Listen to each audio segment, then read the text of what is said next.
Banner કાંડ રંજનબેન ભટ્ટ વિરુદ્ધ જે બેનરો લગાવવામાં આવ્યા હતા તેનો મામલો દિન પ્રતિદિન ઉગ્ર થઈ રહ્યો છે.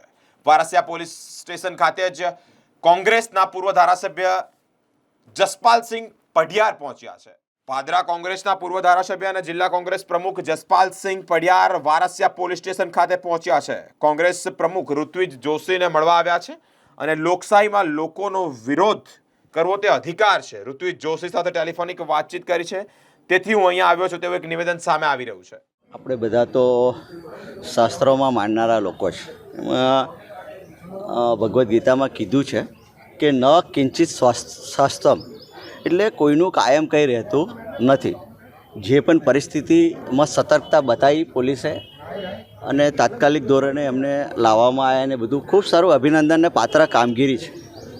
પરંતુ આવું ઘણું બધું બીજું છે કે જેમાં સતર્કતા બતાવીને તાત્કાલિક ધોરણે એક્શન લેવાની જરૂર હોય છે.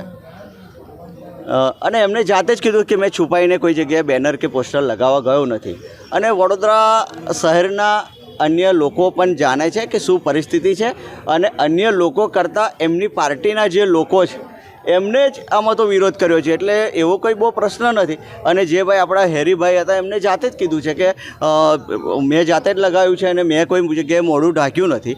એટલે આ એક લોકશાહી ઢબે લોકશાહી જે દેશમાં અમલમાં આવી, એટલે લોકશાહીને કઈ રીતે લોકો વિરોધ કરવાનો તમામને હક હોય છે, એના ભાગરૂપે એમને વિરોધ કર્યો છે. આજે સવારે ઋત્વિકભાઈનો ટેલિફોનિક ચર્ચા થઈ એટલે એમને અહીંયા પોલીસ સ્ટેશન જવાબ લેવા માટે બોલાયા છે. એટલા માટે એમને મેં અહીંયા મળવા માટે આવ્યો છું.